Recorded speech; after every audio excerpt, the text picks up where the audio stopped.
from our parents or our generation. However, for mental health, it's hereditary in an indirect way. This is how it works. You have said good thing, like mental health is not all mental health problems is not about going mad. Yeah, you find like people can both be having mental health issues, but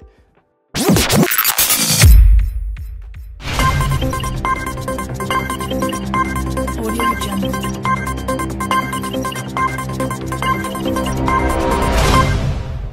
What's the story? Hello, welcome back. This is What's the Story podcast, a weekly podcast where we talk about faith, life, and culture. It's me, once again, Evelise. I am with Cedric. Cedric, how are you doing? yes, I'm good. How about you? I'm also good. We are back with another episode, very interesting. So today we are going to talk about mental health. What is mental health and why is it still stigmatized in African communities? Starting off, what is mental health? What do you think, Cedric? What is mental health to you? Thank you, Velis. To me, I think first of all, mental health is the well-being of my mental status, like the emotionally, spiritually.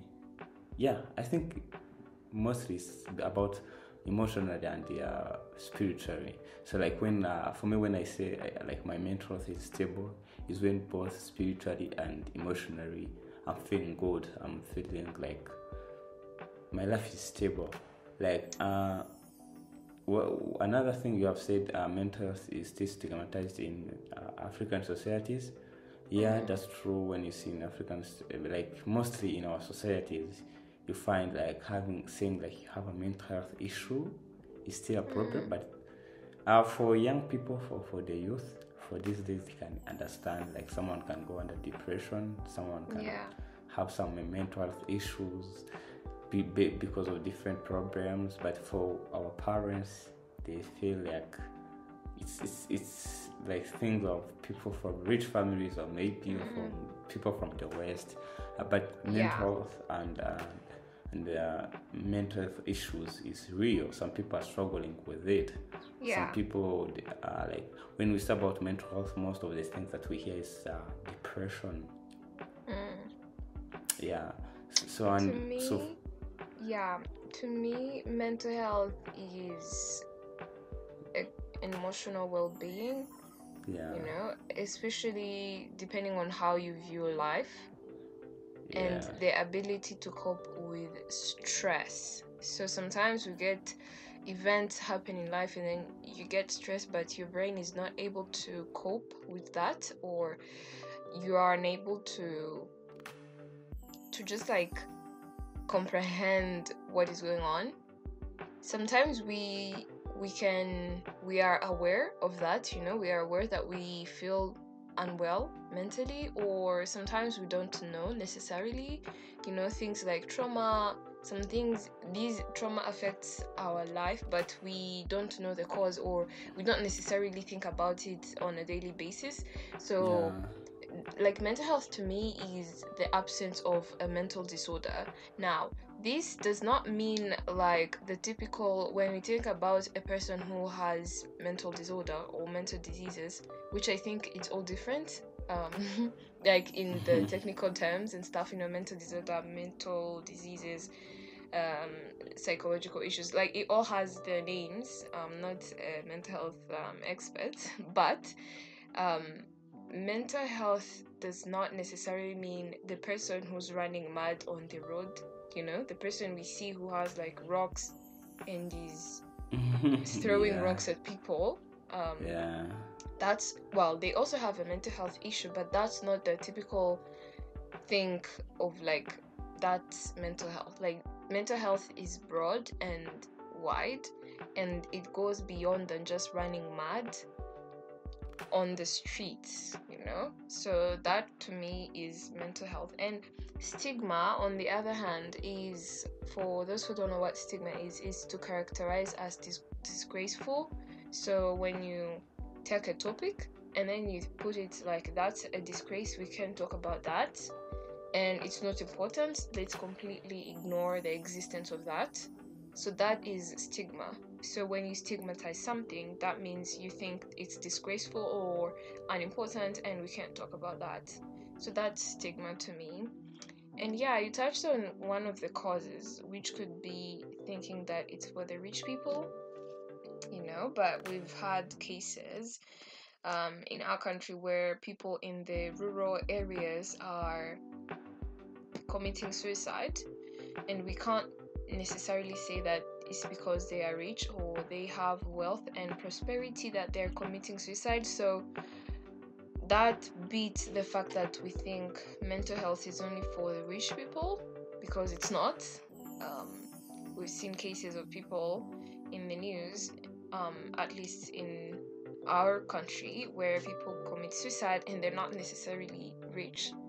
So it's not a Western thing, and it's not a thing for the rich. Everyone can have mental health issues. Yeah, I think so. I think even poor people, or those one who can consider that they are not rich, they also have those problems or mental health issues. But the problem is that sometimes for them, you find that they don't even know that they have that problem of mental health issues. You find that the decisions they make, the way they behave. You have said good thing, like mental health is not all mental health problems. It's not about going mad.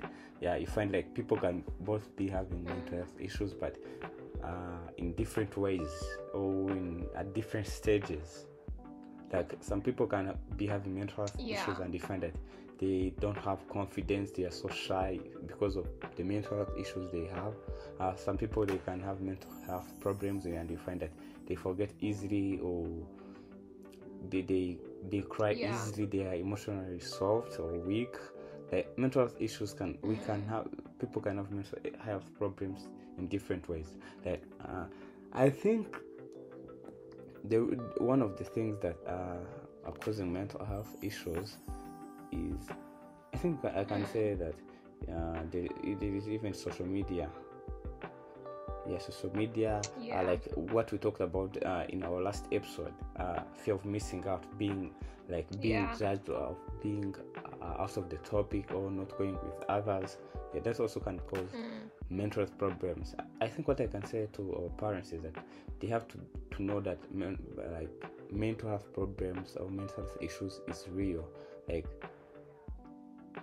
I think they still have this, before like these things of depression become popular. Like the people who used to have mental health issues were only people who are mad. Yeah, but these days you find like people are traumatized because just because of what they have passed through. Like they can have trauma.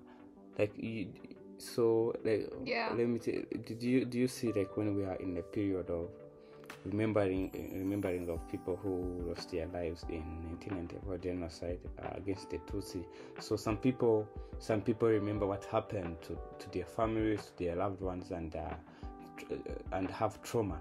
But that doesn't mean they just have trauma at that minute. If you go and in their lives and you do research, you can find that the way they live, they still have that scar. Like they have that scar. They have some mental health issues that they need someone to be with them. Sometimes you find that the way they react when you do something to them is somehow not understandable. Not just because they are bad people, just because of their mental health issues. So I think what we have to do is to understand that it's real. In a sense, it's real, and we have to accept that it's real, and we talk about it. Because when we talk about it, that's when we are going to look for solutions to solve it. Yeah, and parents need to know that, when we have mental health issues as the youth, it's not because we spend so much time on social media. However, to some extent, when like social media can contribute to your mental well-being, like comparisons and all, but on the side of parents, like when we switch the perspective to the eyes of the parents think, oh, of course you have mental health because you're always on your phone, because we always spend time on the screen. They fail to understand that the way we, like, them having trauma and depression and mental health issues affects their children directly. So here's the thing: mental health is not hereditary. Like, you can't inherit it from the blood DNA from your parents, like any other disease. Like say for example, if I have like asthma, yeah, for example, that is hereditary, and or eye problems, eye diseases, diabetes. These diseases can be inherited from our parents or our generation. However, for mental health, it's hereditary in an indirect way. This is how it works. So if I am a parent who had undergone trauma and, for example, violence, child abuse, or things like genocide that happened in Rwanda, 1994 genocide against the Tutsi, these are events that affect the mental well-being of a human, and then the way you live after these events can directly impact the people around you. So how you respond to emotions, how you respond to problems, coping with stress, all these things create an environment for your child, who then starts having mental health issues because of the way the environment is at home. So this is we don't blame the parents for what they go through. However, the environment they create for their children then affects the children into having mental health issues. Another big cause of mental health is lack of support from the family. The family members don't think it's legit that a person has mental health issues, and they don't support them in their way. Like, they don't say, hey, we know you're struggling, we are cheering you on, we encourage you on this journey, we still love you, we are here for you. This type of emotional support, having someone to talk to if you are in trouble. Like, the first person you don't want to tell is your parents, because it's like they're gonna kill me. Yeah, And then you sure, of end up course. just like confining the stress you have within, inside. Yeah, and And you end you're up like people taking advantage of your problems. exactly. And when you so I May this year was Mental Health Awareness Month, and I think I saw something on YouTube where someone was explaining. So these are other podcasters I saw. They were explaining how like the whole cycle of drug abuse and parties, drinking, that this is a way of the youth to cope with stress and mental health problems, that, like, the current situation. So it goes like, if a person has a problem at home, and then they find someone who's giving them attention. Say for example, it's a young lady, a young girl, and this man is also struggling. Somehow they're all drunk, they have fun, and then boom, the girl gets pregnant. And okay, it's like, okay, how do I tell my parents that I'm pregnant? You can't tell them because they're gonna kill me. And in the first place, the attention you were seeking was because you didn't find it at home. And now what you're doing, you were seeking attention from another man who was also struggling in his own world, and you had fun for a moment, and now you're pregnant, and now you don't know how to address the situation to your parents, because it's like, how on earth do I tell them that I was struggling? And like, the cycle just continues, and now you're into even more depression. So, like, parents are, like, to me, a big contributing factor to not helping their children who are suffering from mental health. Yeah, sure. I think so. Like, as you find, like some parents are the one who increase the level of depression of their children. Like, instead of helping them, they are the one increasing the depression. Like, you find like you cannot even be able to tell your parents what you're going through because oh, they are going to help me. Like what you said, some parents, because based on their historical background, what they have passed through, you find that they end up not supporting us. Yeah. Like even like it goes both sides, even to partners. You find like you cannot be able even to be free to your partner to tell her or him what you're going through. Like the story you have shared, the husband was not even able to tell her wife, like, I'm going through this. Even the child was not able to tell her parents that I'm going through this. So this, like, it makes you end up some people taking advantage of you because you don't have anyone who is going to give you attention. It's going to be easy for him or her to get you because he's the only one giving you attention. Yeah, and yeah, true. And one other big cause of stigmatizing mental health in African communities, and I really hope people who are not from Rwanda but are Africans, I want to hear from their country, because I feel like low-key Africa is one big country, like many aspects are similar in a way. So traditional belief system of like witchcraft and black magic, these things that people from their family or their ancestors are playing them, like putting spells on that family, and the person is running mad. Now, I don't want to say that that is not real. I don't want to say that spirituality is not real and that the dark world doesn't exist. However, that is not the cause of mental health.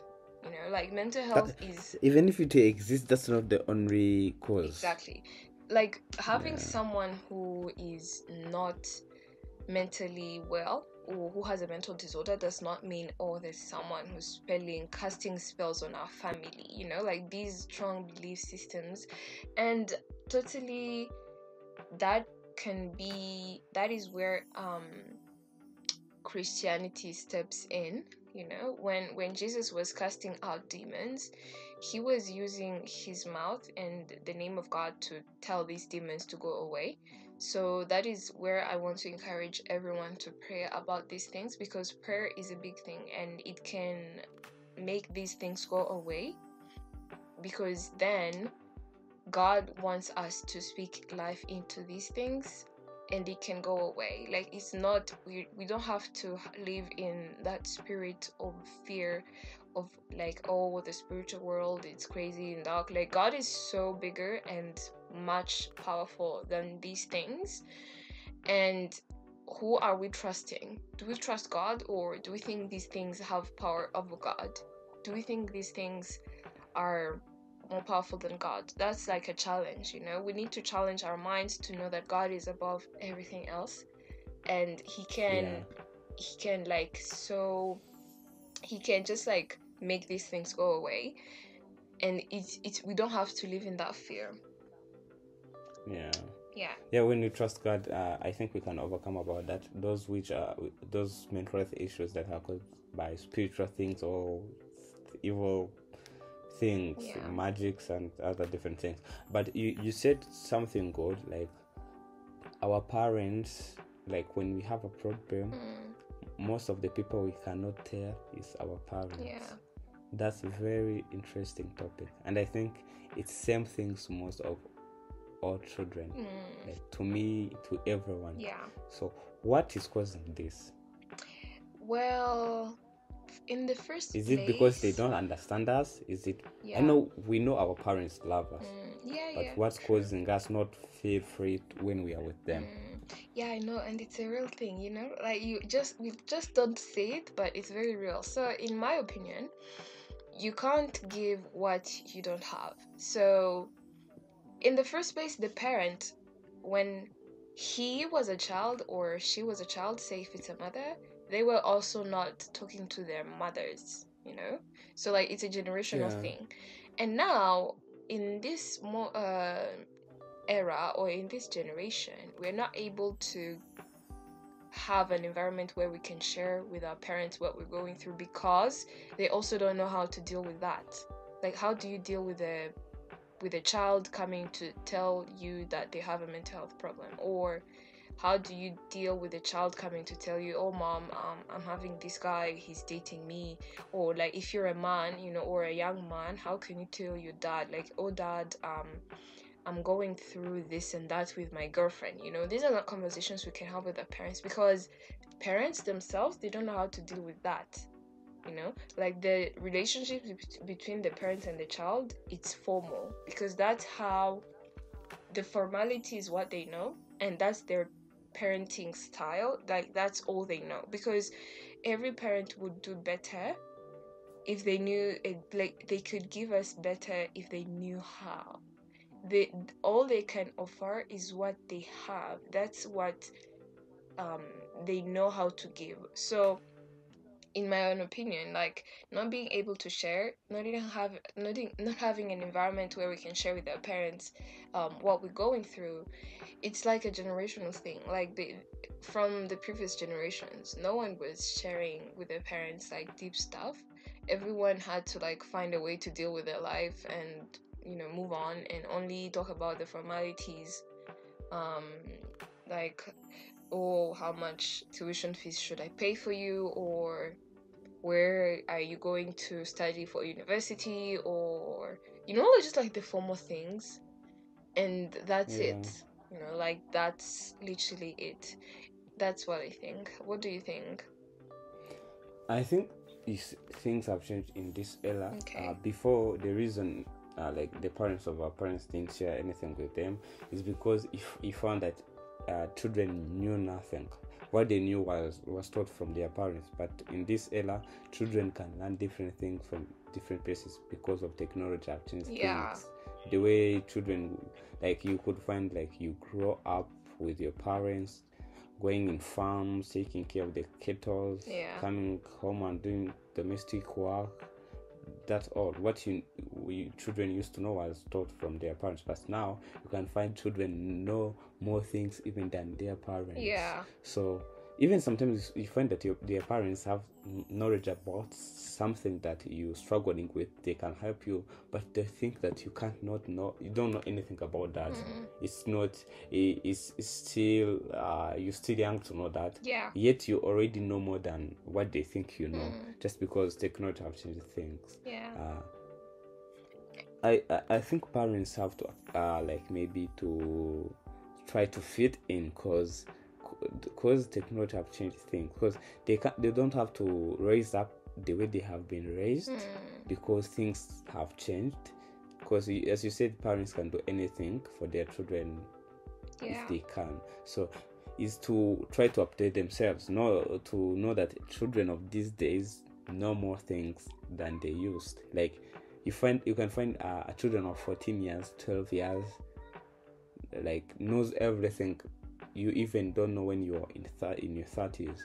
So I think if parents want to raise their children in a good way, they have to understand us, know that depression things, mental health things are real, and even sometimes they might be the one causing us those problems. And indirectly. And knowing that, creating an environment where, as a family, you can sit down and have deep conversations, you know, and understanding, you know, the basic concept is trying to understand your children, and understand that they're also human beings. They also have emotions. They also have problems, like, and supporting them, you know, in every way that you can.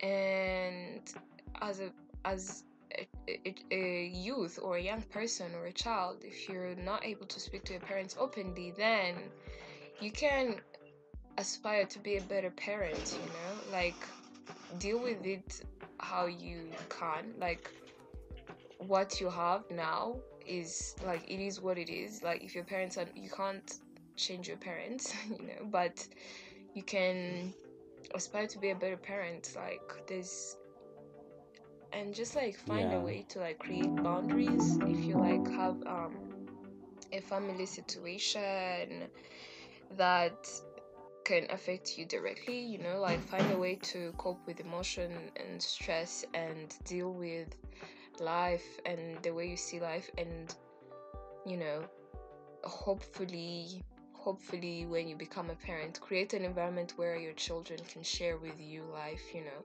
If a child has a problem, like the automatic response in their head has to be like, okay, I have to call my parents, I have to tell them, and the parent needs to come through like in that moment. Like that's very very important. Yeah, something I can add on is like for children, we don't have to always blame our parents that they don't understand us, and we end up ruining our lives. So what I can advise to people we are in the same generation is that we try to look for other options. If you see that your parents are not helping in mental health awareness issues you're going through, you can try doing different things, listening to things have changed. You like people used to run from only your parents, nowadays can learn from different people, can learn from different testimonies, you can learn from like as we said, internet have a lot of things you can learn about. You can read books, you can listen to public speakers, you can listen to podcasts like that help. There are different podcasts that help in mental health issues with experts. For us, we just discussing, we expressing our ideas. We don't have we are not experts in mental health, but there are people who are experts in mental health. You can do anything. You don't have only to expect your parents to be the only one to help you. Another thing I can just say to parents is that if you want your child to be successful, to be where you want him or her to be, just listen to him or her, give him time. Because if you don't do, and someone does it for you, you'll find like taking advantage of your child and end up, maybe if it's a guy, he end up being pregnant, or if a boy end up taking drugs. Like you have to be the first one to your child can be able to talk to. So it might be somehow difficult because of how you have raised, but because of the love you love your child, you can try to adapt yourself on that. So I think that's all for today. Is it all, or you still have something to add? One last thing, if you're struggling with like mental health now and you're listening to this podcast, you need to reach out now, you know, speak to someone. Look for someone you can trust and speak to them. Tell them, hey, I don't feel okay, I don't feel right. And if you're here and you haven't heard from one of your friends, I don't know, your old friends, like ask your friends how they are doing, like legit. Silently. Because people are struggling, and the least you can do is reach out to them and be like, hey, how are you? Can we go for a walk? Let's go for a coffee, let's share food, you know, invite them to things, make sure they're okay, like legit fine. And if you can afford a psychologist, please do, because it's very important. The brain is like the main thing of the whole system. Like if your brain is not well, your life is not going to be well. Like you're not going to be able to think straight. So if you can afford psychology or rehabilitation, just go for it. It's like a long life investment, and it's for your benefit. So that's it for today. Thank you for tuning in. You have said before we leave, we have said about good things. Some of the ways to fight against mental health issues. You can just go for a walk. If you like sports, maybe playing basketball, go to play with your friends or football. If you like movies, try to look for watching movies. One of the most things that accelerate mental health problems, just being alone, being lonely. So you can try to do some things that make you fun. Even some people sometimes think that fighting depression, they can go out, maybe drink alcohol or take drugs, but that's not going to help, because that's going to cause many problems. You can just go to church if you like praying. You can just go to cinema, do other different things. Even like there are therapists, and going to therapists, there is no shame on to go to see a therapist, because it's your life. you have to take care of it. So that's all, Ivelis, and thank you for coming today. Thank you so much, Cedric. And yeah, guys, let us know in the comments, what do you think? How has it been for you growing up, your society? Like, let us know, and see you in our next episode. See you, Ivelis. Bye. Bye. What's the story?